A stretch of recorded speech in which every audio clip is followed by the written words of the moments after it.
फैसला किया कि हम नेटो प्लस का दर्जा नहीं देंगे। उन्होंने इनकार कर दिया। आज इंडिया की तो बात नहीं करें, वो तो एक ब्रांड बन चुका हुआ है। तो कि इंडिया और पाकिस्तान की जंग छिड़ेगी तो 31 मुल्क आ जाएंगे पाकिस्तान से लड़ने के लिए, अमेरिका समेत। ये जो हिंदू है ये किसी चाइनीज को, किसी अमेरिकन को, किसी यूरोपियंस को अगले 25 से 50 साल में बहुत हमें चीन से लड़ने के लिए अमेरिका की जरूरत नहीं है। हमें नेटो का हिस्सा होने की जरूरत नहीं है। अमेरिका क्या करेगा? गलवान में अपना फौजी डालेगा? क्योंकि अमेरिका का इस वक्त एक बड़ा ऑब्जेक्टिव चाइना को कंटेन करना है। चाइना को काउंटर करने के लिए अमेरिका ये चाहता है कि इंडिया उसका साथ दे। इसकी वजह यह है कि इंडिया एक बड़ा कंट्री है, एक बड़ी इकोनॉमी कि वो समझते हैं कि we are already in leadership position. हमारे पास ब्रिक्स है, हम ब्रिक्स में हैं, हम क्वाड में हैं, हम एससीओ में हैं और हमारी ज्यादा बेहतर पोजीशन है to remain neutral and enjoy the relationship with the entire.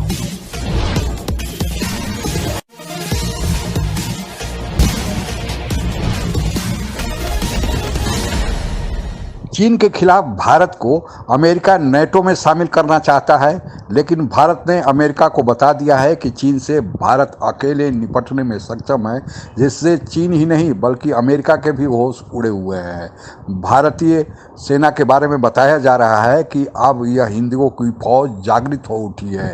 अब इसका मुकाबला किसी दूसरे फौज के करने की बूते में नहीं। आगे की चर्चा सुनते हैं। ये किसी चाइनीज को, किसी अमेरिकन को, किसी यूरोपियंस को अगले 25 से 50 साल में बहुत पीछे छोड़ के जाने वाला है। उसकी वजह ये है कि इनको कभी हिस्ट्री में सुकून नसीब ही नहीं हुआ।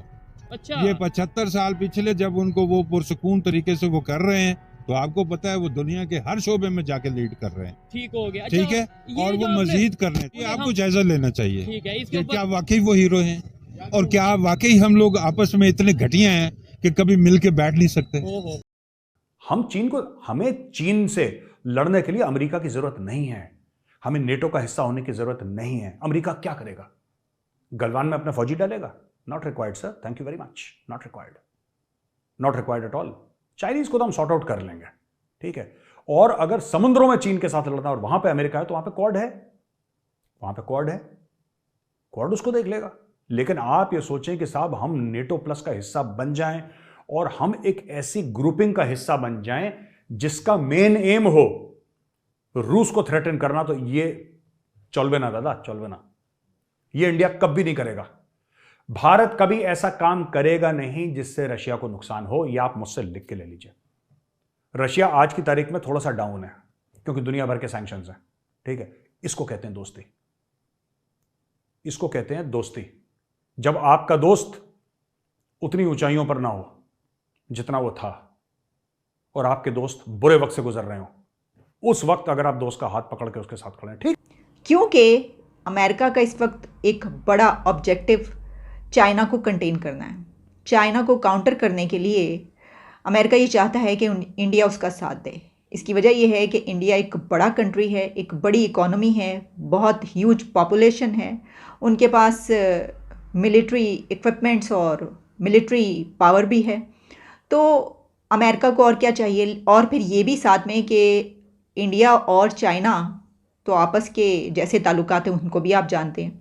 तो अमेरिका ये समझता है कि ये तो सबसे आसान तरीका है कि एक ऐसा मुल्क हमारे पास मौजूद है जो कि जिनकी दुश्मनी चलती है आपस में चाइना के साथ, और चाइना हमारा भी दुश्मन है, तो क्यों ना इस मुल्क को इस्तेमाल किया जाए अपने लिए। तो इसके ऊपर जो हमने बात की थी अपने पिछले प्रोग्राम में, सवाल उठाया था कि कहीं ऐसा तो नहीं कि पाकिस्तान की तरह इंडिया को भी इस्तेमाल किया जाएगा। तो उसके ऊपर फिर ये भी बात हुई थी कि इंडिया ऐसा नहीं करेगा पाकिस्तान की तरह। पाकिस्तान की कुछ और हकीकतें हैं कि वो समझते हैं कि we are already in leadership position. हमारे पास ब्रिक्स है, हम ब्रिक्स में हैं, हम क्वाड में हैं, हम एससीओ में हैं और हमारी ज्यादा बेहतर पोजीशन है to remain neutral and enjoy the relationship with the entire world, versus कि हम अमेरिका के ब्लॉक में आ जाएं और दूसरे लोगों से अपने आप को कट ऑफ कर लें। लेकिन ये कि मैं समझता हूं बहुत बड़ी बात है, इस पर डायलॉग होगा। मोदी जी ने पिछले दिनों जो ट्रिप अपने जापान और पैसिफिक का लगाया वो भी बड़ा सक्सेसफुल ट्रिप था। He was received very well. और मैं यहाँ ये भी बताना चाहूंगा कि मोदी जी, मैं समझता हूं कि पिछले प्राइम मिनिस्टर्स जो थे जितने, उनमें से सबसे ज्यादा ट्रिप करने वाले प्राइम मिनिस्टर हैं, लेकिन he has taken India to. Russia को कंडेम करना, रशिया को धक्का देना, ये इंडिया नहीं करेगा। हमारे रिश्ते रशिया के साथ बहुत पुराने हैं। तो कहने की बात यह है कि भारत नेटो प्लस का मेंबर बनने से भारत ने इनकार कर दिया। डॉक्टर जयशंकर का ऑफिशियल बयान दोस्तों आ चुका है कि we will not do it. और एक और सबसे इंपॉर्टेंट बयान, ये डॉक्टर जयशंकर ने मौका लिया है चीन को पॉइंट आउट करने का कि भाईजान तुम्हें निपटाने के लिए ना हमें किसी अमेरिका की जरूरत नहीं, तुम्हें वैसे ही निपटा देंगे। जब मौका आएगा तुम निपटोगे।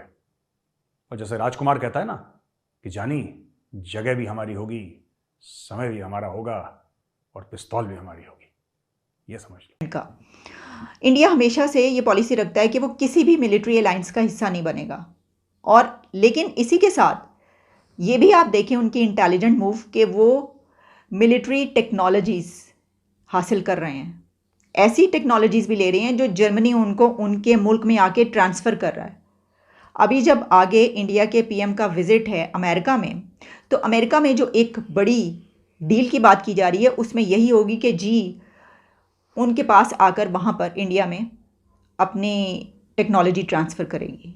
ये हो रहा है, लेकिन वो किसी ऐसे इत्तेहाद का हिस्सा नहीं बनना चाहते कि जो किसी जंग के आगाज़ का सबब बने या उनको किसी जंग में कूदना पड़े। उनकी ख्वाहिश ना हो लेकिन किसी के कहने पर ऐसा करना पड़े, जैसा कि हमने किया। एक दफ़ा नहीं, हमने एक से ज़्यादा मरतबा ऐसा किया है। एक मरतबा हमने अफ़गान जिहाद लड़ा, और वो किसके कहने पर लड़ा, किसके ख़िलाफ़ लड़ा, और उसके बाद हमारे साथ क्या हुआ। रशिया और यूएस की जंग को हमने अपनी जंग बनाया उस वक्त भी, और उसके बाद जब 9/11 होता है और मुशर्रफ का दौर और अमेरिका हमें ये कहता है तो हम फ़ौरन लेट जाते हैं और हम कहते हैं कि हाँ ठीक है हम आपके साथ लड़ने के लिए। अमेरिका ने नेटो का निर्माण अपने सहयोगी देशों के साथ सोवियत संघ का रास्ता रोकने के लिए किया था। सोवियत संघ यूएसएसआर एक पूंजीवादी व्यवस्था के विपरीत साम्यवादी व्यवस्था वाला देश था, जबकि अमेरिका और अमेरिका के सहयोगी देश जो नेटो में शामिल हुए थे वे मुक्त व्यापार और पूंजीवादी व्यवस्था वाले देश थे। लेकिन सोवियत संघ जब 1991 में टूट गया और उसके बाद रूस सहित 15 देश बने, तो रूस का कहना था कि अब चूंकि सोवियत संघ रहा ही नहीं तो नेटो की कोई आवश्यकता नहीं। लेकिन अमेरिका रूस को ही सोवियत संघ मानकर अभी तक नेटो बनाए रखे हुए है, और उसी नेटो के चक्कर में सोवियत संघ और यूक्रेन का युद्ध चल रहा है। अगर यूक्रेन को नेटो में शामिल होने के लिए अमेरिका दावत नहीं देता और यूक्रेन नेटो में शामिल होने के लिए जिद नहीं पकड़ता, तो अब यह रूस यूक्रेन युद्ध होता ही नहीं। लेकिन अब अमेरिका एक नया दाव फेंका है। अमेरिका को रूस से ज़्यादा चुनौती चीन से मिल रही है। अब अमेरिका का कहना है कि भारत को नेटो में शामिल करके इसका मकसद चीन का विरोध करना है। लेकिन भारत अपने पुराने दोस्त जिस कई मौके पर भारत की मदद कर चुका है, रूस को छोड़ नहीं सकता, क्योंकि जब तक नेटो का मकसद रूस का भी विरोध करना है तब तक भारत उसमें शामिल होकर अपने पुराने और विश्वास दोस्त को छोड़ नहीं सकता। और यही भारत की मजबूरी है, जिसके कारण भारत के विदेश मंत्री एस जयशंकर ने कह दिया है कि जहाँ तक चीन से निपटने की बात है, भारत को नेटो की आवश्यकता नहीं, भारत अकेले सक्षम है कि चीन का बैंड बजा सकता है। और उसने एक बार नहीं गलवान घाटी में बल्कि त्वांग में भी चीन को बता दिया है। आज के लिए बस इतना ही। जय हिंद। आप अगर हमसे जुड़ा रहना चाहते हैं तो कृपया मेरे चैनल को सब्सक्राइब करें तथा बेल आइकन भी दबा दें ताकि नई वीडियो की जानकारी तुरंत आप तक पहुंच जाए। धन्यवाद। जय हिंद।